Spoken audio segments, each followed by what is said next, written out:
أعوذ بالله من الشيطان الرجيم بسم الله الرحمن الرحيم. In the name of Allah, most gracious and most merciful. Saad narrated it on the authority of his father Abu Bakr that he observed the Messenger of Allah, peace be upon him, distributed shares of booty among his companions. I said, Messenger of Allah, peace be upon him, give it to so and so, for verily he is a believer. Upon this the Apostle of Allah, peace be upon him, remarked, or a Muslim. I repeated it, the word believer, thrice, and he, the Holy Prophet, turned his back upon me and substituted the word Muslim, and then observed, I bestowed this share to a man out of apprehension lest Allah should throw him prostrate into the fire of hell, whereas in fact the other man is dearer to me than he.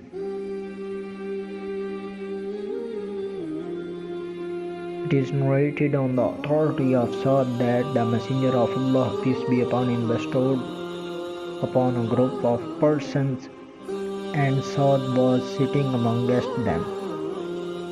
Saad said, the Messenger of Allah, peace be upon him, ignored some of them,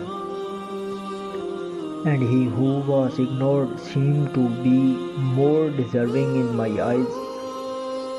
I said, Messenger of Allah, peace be upon him, why is it that you did not give to such and such man?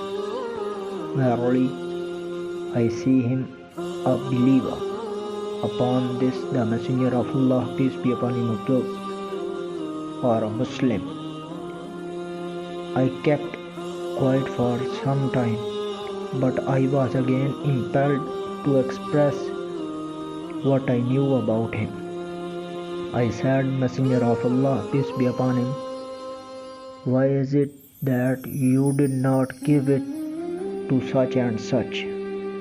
Verily, by Allah, seem him a believer. Upon this the Messenger of Allah, peace be upon him, remarked, nay, not a believer, but a Muslim.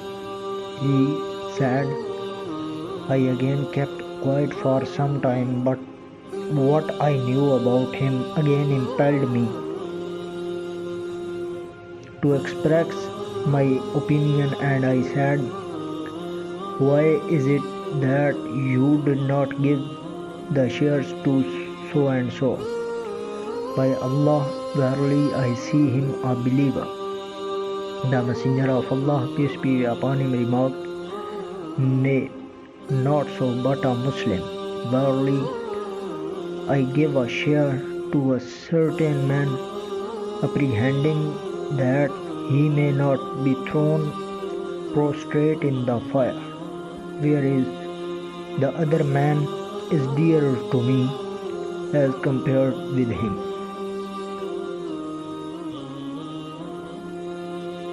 Saad reported, the Messenger of Allah, peace be upon him, bestowed upon a group of persons, and I was sitting with them. The remaining part of the Hadith is the same as mentioned above, with the additional stood up and went to the Messenger of Allah, peace be upon him, and whispered to him, why did you omit such and such a man?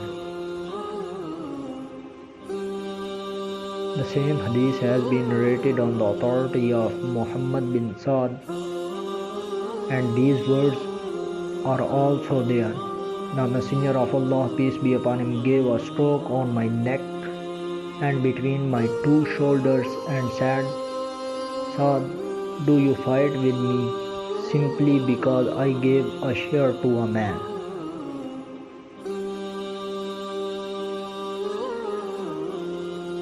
Ibn Abi Umar, Sufyan, Zahri, عامر بن سعد اپنے والد سے روایت کرتے ہیں کہ رسول اللہ صلی اللہ علیہ وسلم نے کچھ مال تقسیم فرمایا تو میں نے عرض کیا، اے اللہ کے رسول صلی اللہ علیہ وسلم، فلاں کو دیجیے کیونکہ وہ مومن ہے۔ نبی کریم صلی اللہ علیہ وسلم نے فرمایا، وہ مسلمان ہے، مومن نہیں، ظاہری طور پر عبادت گزار ہے۔ میں نے 3 مرتبہ عرض کیا کہ وہ مومن ہے۔ آپ صلی اللہ علیہ وسلم نے تینوں مرتبہ یہی فرمایا کہ وہ مسلمان ہے۔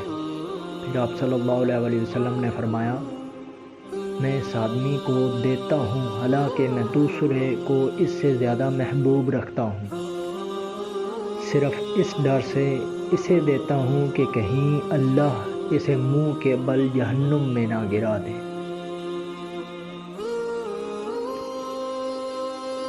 زہیر بن حرب، یعقوب بن ابراہیم، ابن شہاب، عامر بن سعد، ابن ابی وقاص اپنے والد سے روایت کرتے ہیں کہ رسول اللہ صلی اللہ علیہ وسلم نے کچھ لوگوں کو مال عطا فرمایا اور حضرت سعد بھی ان میں بیٹھے ہوئے تھے۔ حضرت سعد کہتے ہیں کہ رسول اللہ صلی اللہ علیہ وسلم نے ان میں سے کچھ ایسے لوگوں کو مال عطا نہیں فرمایا جو میرے نزدیک زیادہ مستحق تھے۔ میں نے عرض کیا، اے اللہ کے رسول صلی اللہ علیہ وسلم، آپ نے فلاں کو عطا نہیں فرمایا، اللہ کی قسم میں تو اسے مومن سمجھتا ہوں۔ رسول اللہ صلی اللہ علیہ وسلم نے فرمایا، مسلم۔ حضرت سعد کہتے ہیں، میں تھوڑی دیر خاموش رہا، پھر مجھے وہی خیال غالب آنے لگا جو میں اس کے بارے میں جانتا تھا۔ میں نے عرض کیا، اے اللہ کے رسول صلی اللہ علیہ وسلم، آپ صلی اللہ علیہ وسلم نے فلاں آدمی کو کیوں عطا نہیں فرمایا؟ اللہ کی قسم میں اس کو مومن جانتا ہوں۔ آپ صلی اللہ علیہ وسلم نے فرمایا، مسلم۔ حضرت سعد کہتے ہیں کہ میں پھر کچھ دیر خاموش رہا، پھر مجھ پر وہی خیال غالب آنے لگا جس کے بارے میں آگاہ تھا۔ میں نے پھر عرض کیا، اے اللہ کے رسول صلی اللہ علیہ وسلم، آپ صلی اللہ علیہ وسلم نے فلاں آدمی کو مال عطا نہیں فرمایا، اللہ کی قسم میں اس کو مومن ہونے کو جانتا ہوں۔ رسول اللہ صلی اللہ علیہ وسلم نے فرمایا، مسلم۔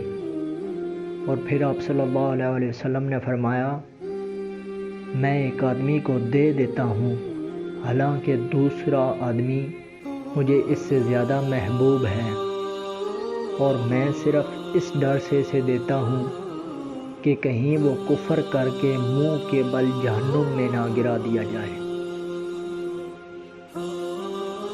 حسن بن علی حلوانی، عبد بن حمید، یعقوب ابن ابراہیم، ابن سعد، صالح ابن شہاب، عامر بن سعد سے روایت ہے کہ رسول اللہ صلی اللہ علیہ وسلم نے کچھ لوگوں کو عطا فرمایا اور میں انہیں میں بیٹھا ہوا تھا۔ پھر آپ صلی اللہ علیہ وسلم نے مذکورہ بالا حدیث کی طرح فرمایا، لیکن اس سند کی روایت میں یہ الفاظ زائد ہیں کہ میں رسول اللہ صلی اللہ علیہ وسلم کی طرف کھڑا ہوا اور آپ صلی اللہ علیہ وسلم سے خاموشی سے عرض کیا کہ اے اللہ کے رسول صلی اللہ علیہ وسلم، آپ نے فلاں آدمی کو کیوں نہیں عطا فرمایا؟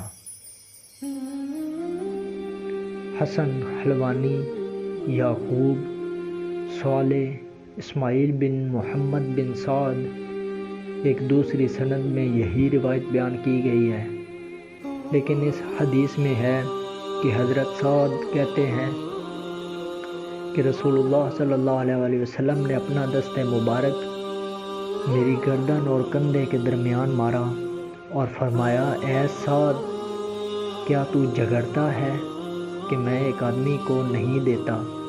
آخر حدیث تک۔